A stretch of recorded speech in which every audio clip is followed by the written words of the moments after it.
अग्निमीळपुरोहितम्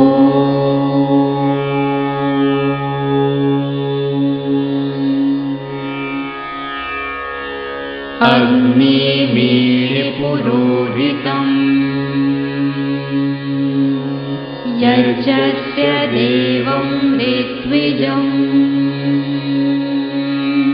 होतारं रत्नधातमम् अग्निः पूर्वैर्वेदिषि भिरीड्यो नूतनैरुता सा देवा एह वक्ष्यति। नमस्ते। वेदों पर अक्सर ये आरोप लगाया जाता है कि उनमें बहुत कुछ अपवित्र है, जबकि हिंदू दर्शन, संस्कृति और परंपराएं सभी का मूल वेदों में है। यदि इन्हें सच मान लिया जाए तो हिंदू जाति एक असभ्य, जंगली और नरभक्षी जातियों से अधिक कुछ भी नहीं रह जाएगी। आरोप लगाया जाता है कि वेदों में महिला उत्पीड़न, बहुविवाह, जात पात, यज्ञ में पशु बलि और यहाँ तक कि गोमांसाहार की भी आज्ञा है, लेकिन इसमें कोई सच्चाई नहीं है। ये मात्र भ्रांतियां हैं जो कहीं स्वार्थवश तो कहीं अज्ञानवश वेद मंत्रों के गलत अर्थों का परिणाम है। ये कहना कि वेदों में गोमांस खाने की आज्ञा है, एक हिंदू की आत्मा पर भारी चोट करना है। गाय के लिए सम्मान हिंदुत्व का मुख्य आधार है। यदि एक हिंदू की इसी आस्था पर चोट करके उसे आत्मगलानी में डुबो दिया जाए तो वो धर्मांतरण के शिकारियों के लिए एक आसान शिकार हो जाता है। जानबूझकर पैदा की गई ये भ्रांतियां आज धर्मांतरण का एक अचूक फार्मूला बन गई हैं। वेद मंत्रों के इन मानहानिपूर्ण अर्थों के लिए विशेष रूप से वेदोत्पत्ति के लाखों वर्ष बाद मध्यकाल में किए गए महिधर और उव्वट के भाष्य ही जिम्मेदार हैं। वाममार्गियों ने भी वेदों के नाम पर अपने साहित्य में अनेक असत्य बातों का प्रचार किया। समय के साथ साथ वैदिक शिक्षा समाप्त हो गई, झूठ फैलता गया। झूठ की जड़ें ब्रिटिश शासन में और भी मजबूत हो गई जब पश्चिमी विद्वानों ने वेदों का अंग्रेजी में अनुवाद किया। मैक्स मुलर, विल्सन, ग्रिफिथ आदि विद्वानों ने वेदों के अनुवाद के नाम पर महिधर और उव्वट के भाष्यों का ही शब्दशः अनुवाद करके उसे पूरी दुनिया में फैला दिया। इन सभी भाष्यकारों के पास शिक्षा अर्थात ध्वनि विज्ञान, व्याकरण, अष्टाध्यायी, महाभाष्य, निरुक्त, निघंटु, छंद, शब्दकोश, ज्योतिष और कल्प का पर्याप्त ज्ञान नहीं था, जो कि वेदों के त्रुटिहीन अर्थ के लिए नितांत आवश्यक है। इस श्रृंखला का उद्देश्य वेदों के बारे में फैलाई गई सभी भ्रांतियों का निवारण करना है, क्योंकि वेद मात्र आर्यों के लिए नहीं है। वेद ज्ञान तो संपूर्ण मनुष्य जाति के कल्याण के लिए है। इस पहली कड़ी में हम देखेंगे कि वेदों में जीव हत्या, यज्ञ में पशु बलि और गोमांस खाने की अनुमति नहीं है। ओम यस्मिन् सर्वाणि भूतान्यात्मैवाभूद्विजानतः तत्र को मोहः कः शोक एकत्वमनुपश्यतः। वो जो सभी जीवों को मात्र एक आत्मा के रूप में देखते हैं, वे किसी के प्रति मोह या शोक का अनुभव नहीं करते। जो सबको आत्मवत समझते हैं, उन्हें दूसरे जीवों को देखकर कोई मोह या कोई शोक उत्पन्न नहीं होता। जो आत्मा के अजर अमर होने और पुनर्जन्म में विश्वास रखते हों, उन्हें तो उन सब जीवों में अपने ही किसी दिवंगत संबंधी की आत्मा नजर आती होगी। फिर वे किसी जीव की हत्या का समर्थन कैसे कर सकते हैं? अनुमंता विशसिता निहंता क्रय विक्रयी संस्कर्ता चोपहर्ता च खादकश्चेति घातकाः। पशु वध की आज्ञा देने वाले, पशु को वध के लिए लाने वाले, पशुओं का वध करने वाले, मांस को बेचने वाले, मांस को खरीदने वाले, मांस को पकाने वाले और जो उस मांस को खाते हैं, सब के सब हत्यारे हैं। ओम व्रीहिमत्तम यवमत्तमथो माशमथो तिलम एषवां भागो निहितो रत्नधेयाय दन्तौ माहिंसिष्टं पितरं मातरं च। हे दांत अर्थात हे मानव, तू जौ खा, चना खा और तिल खा। ये सब वस्तुएं विशेष रूप से तेरे लिए बनाई गई हैं। उनको मत मार जो माता या पिता बनने का सामर्थ्य रखते हैं, अर्थात जीवों को मत मार। ओम य आमं मांसमदन्ति पौरुषेयं च ये क्रविः गर्भान् खादन्ति केशवास्तानि तो नाशयामसे। उन सबको समाप्त कर देना चाहिए जो पका हुआ या कच्चा मांस खाते हैं, या जो नर व मादा भ्रूण और अंडों को खाकर नष्ट करते हैं। ओम अनागो हत्या वै भीमा कृत्ये मानो गामश्वं पुरुषं वधीः। निर्दोष की हत्या अवश्य ही महापाप है। गौओं, घोड़ों और मनुष्यों को मत मारो। प्रजापतिरनमेवा अयक्ष्मामावस्तेन ईशतमागशग्नं सोध्रुवा अस्मिन् गोपतौ स्यात् बह्वीर्यजमानस्य पशून् पाहि। हे मनुष्य, पशु अग्नि हैं, अर्थात अवध्य हैं। उन्हें मारा नहीं जा सकता, तू उनकी रक्षा कर।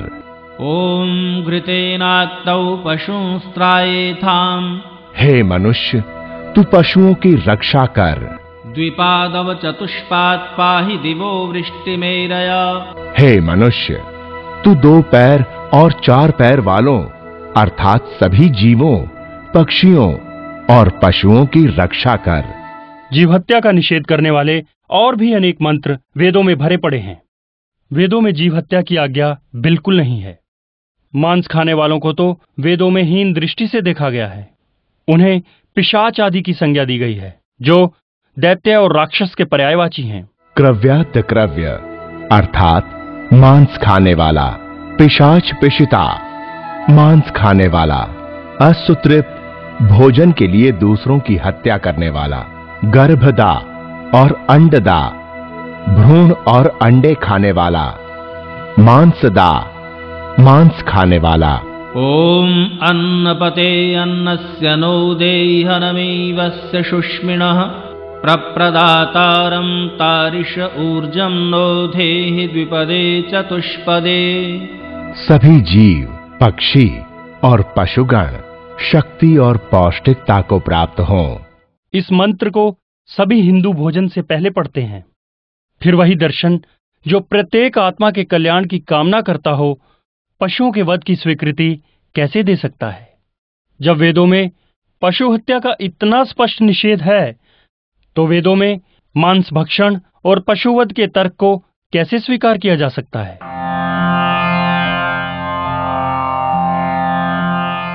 वास्तविकता यह है कि वैदिक यज्ञ में पशु बलि की प्रथा कभी भी नहीं थी। यज्ञ का अर्थ है एक श्रेष्ठ और पवित्र करने वाला कार्य। वैदिक यज्ञ में पशु हिंसा बताकर पुजारियों ने भारत की जनता को जी भर कर लूटा।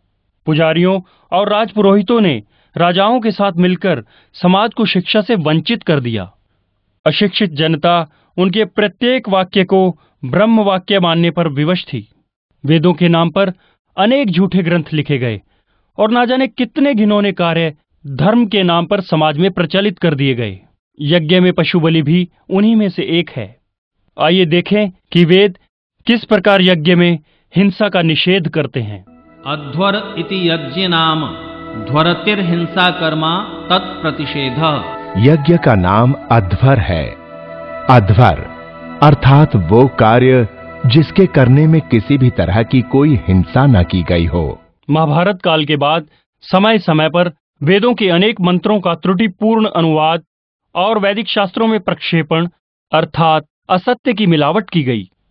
आदि शंकराचार्य ने एक सीमा तक भारतीय समाज में वैदिक मूल्यों को फिर से स्थापित किया। आधुनिक समय में महर्षि दयानंद सरस्वती ने भाषा के प्रामाणिक नियमों और सार्वभौमिक प्रमाणों के अनुसार वेदों का भाष्य किया और जनता में सच्चे वैदिक दर्शन के आधार पर समाज सुधार की एक व्यापक चेतना फैलाई। ओम अग्नेये यज्ञमध्वरं विश्वतः परिभूरसि सैद्देवेषु गच्छति। हे परम तेजमय परमेश्वर, हिंसा से रहित जो यज्ञ आपने हमारे लिए बनाया है वो सभी के लिए हितकर और लाभकारी है। वो ईश्वरीय संपर्क का साधन है और देवताओं अर्थात श्रेष्ठ आत्माओं को भी स्वीकार्य है। वेदों में यज्ञ को अध्वर अर्थात अहिंसक कहा गया है। आक्षेप लगाया जाता है कि जो यज्ञ जिस पशु के नाम से प्रचलित है उसमें उसी पशु की बलि का आदेश वेदों में है, जैसे अश्वमेध यज्ञ, गोमेध यज्ञ, नरमेध यज्ञ और अजमेध यज्ञ। लेकिन देखिए घोड़े के बारे में यजुर्वेद क्या कहता है। ओम इमं माहिं सीरेकशफं पशुं कनिक्रदं वाजिनं वाजिनेषु। इस एक खुर वाले पशु की हत्या ना करो जो हिनहिनाता है और दूसरे पशुओं की अपेक्षा बहुत तेज गति से चलता है। यजुर्वेद का कितना स्पष्ट आदेश है कि घोड़े को मत मारो। अश्वमेध का अर्थ यज्ञ में घोड़े की हत्या करना बिल्कुल नहीं है। शतपथ ब्राह्मण में अश्व का अर्थ राष्ट्र और साम्राज्य भी है। ब्राह्मण ग्रंथ वेदांग कहे जाते हैं जो विभिन्न वेद मंत्रों का लौकिक संस्कृत में अर्थ करते हैं। असंभव से असंभव कल्पना भी मेध शब्द का अर्थ हत्या सिद्ध नहीं कर सकती। मेधा का अर्थ वध नहीं अपितु वो कार्य है जो बुद्धि के अनुरूप हो और जिसका उद्देश्य किसी वस्तु अथवा कर्म को व्यवस्थित करना हो। शतपथ में ये स्पष्ट कहा गया है, राष्ट्रं वा अश्वमेध। राष्ट्र की उन्नति के लिए किया गया यज्ञ अश्वमेध है। अन्नम ही गौ। अन्न ही गाय है, पौष्टिक भोजन प्रदान करने वाली है। अग्निर्वा अश्वः। अग्नि अश्व का ही एक नाम है जो सर्वव्यापक है और निरंतर प्रगति की ओर उन्मुख है। वो अश्व है। घोड़े, गाय आदि पशुओं और मनुष्यों को मारकर होम करना वेदों में कहीं नहीं लिखा है। केवल वाममार्गियों के ग्रंथों में ऐसी बातें लिखी हैं। राजा न्याय और धर्म से प्रजा का पालन करे, यही अश्वमेध है। अन्न, पृथ्वी और इंद्रियों को पवित्र रखना गोमेध है। मनुष्य के मरने के पश्चात उसके शरीर का विधिपूर्वक संस्कार नरमेध है। धातु के पाठ और अन्य प्रमाणों के आधार पर गौ का अर्थ पृथ्वी भी है। इन सब प्रमाणों से यह स्पष्ट हो जाता है कि वेदों में यज्ञों में पशु बलि कहीं नहीं लिखी है। वेदों में पशु बलि के समर्थन में कोई मंत्र नहीं है। वेद पशु हत्या के साथ साथ गौ हत्या का भी पूरी तरह निषेध करते हैं और उसे एक जघन्य अपराध की कोटि में रखते हैं। वेदों में हर जगह गोवंश की रक्षा की बात कही गई है।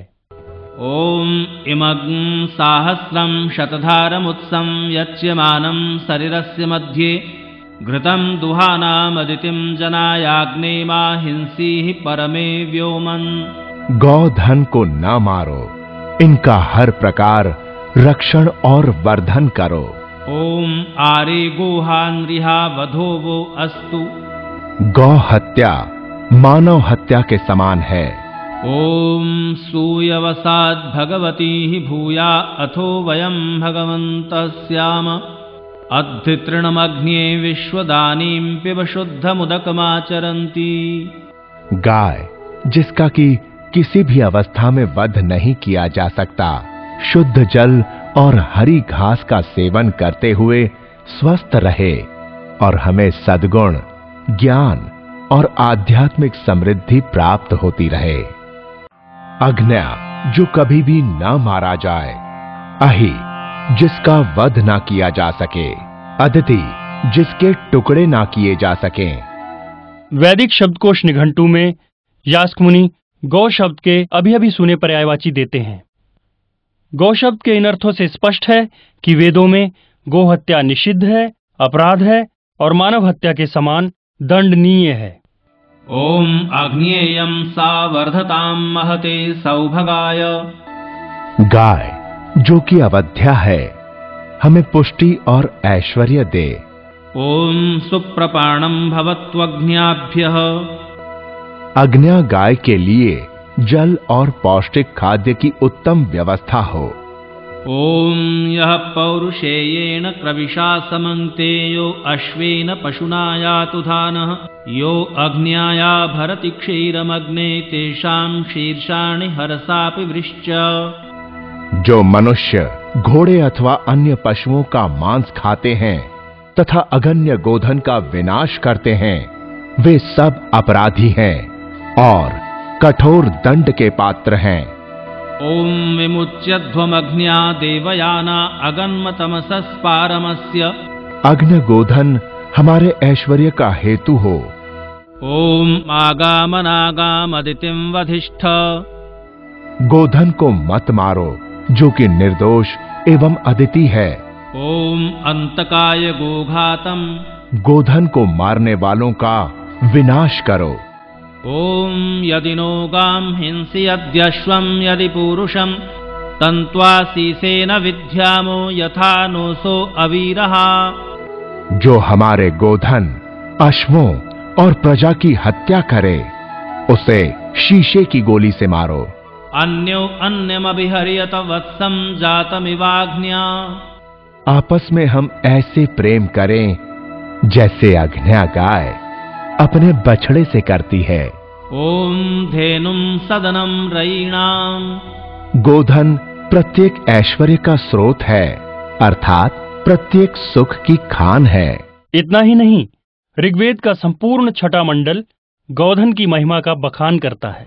ओम आगावो अग्मन्नुत भद्रमक्रंसीदन्तु गोष्ठैरणयन्त्वस्मे। गोधन को कष्टों से परे रखना प्रत्येक का कर्तव्य है।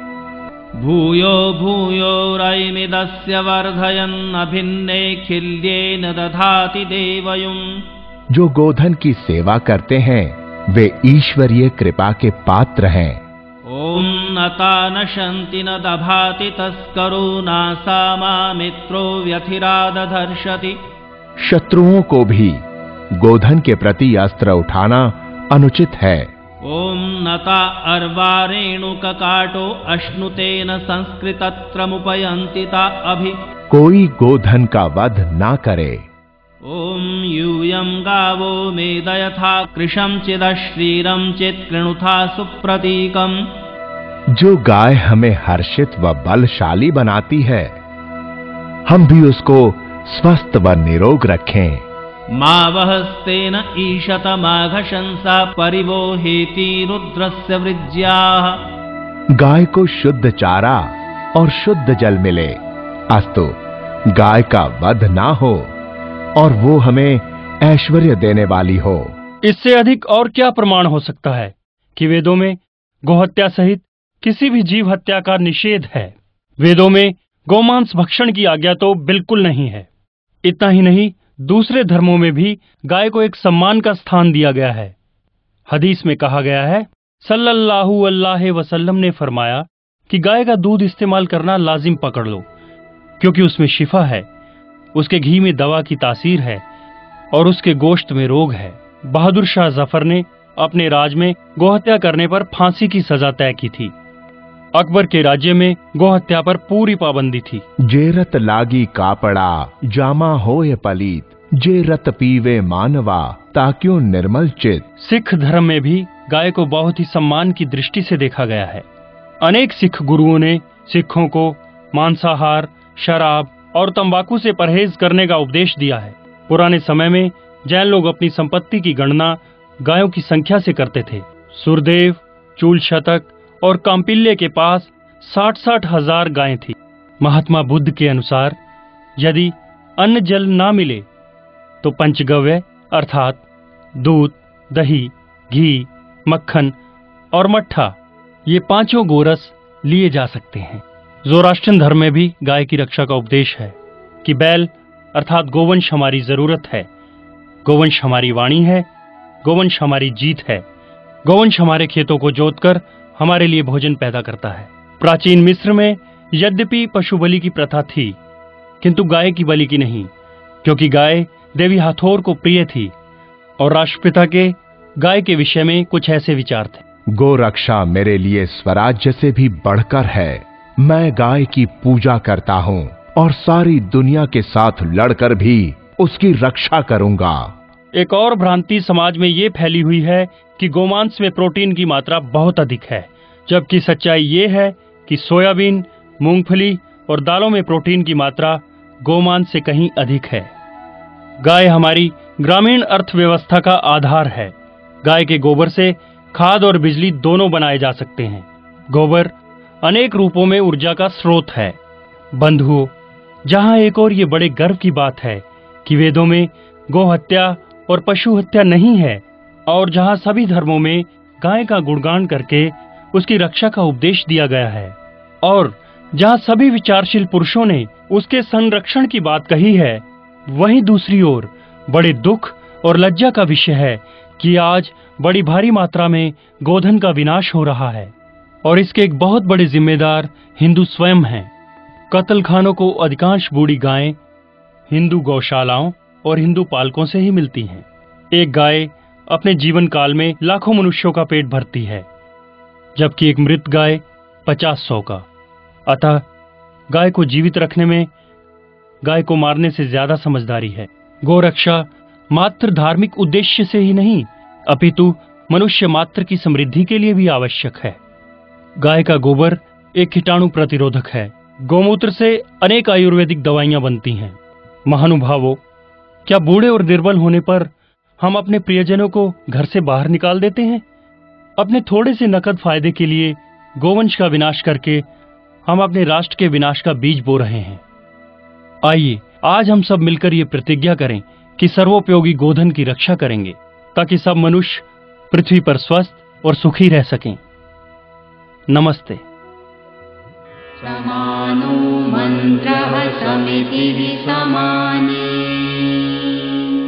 समानं मनः सहचित्तलेशा, समानं मन्त्रमभिमन्त्र एव, समानेन वो हविषा जुहोमि, समानेव आहुतिः, समाना हृदयानि वः, समानमस्तु वो मनु, यथा वः सुसहासति।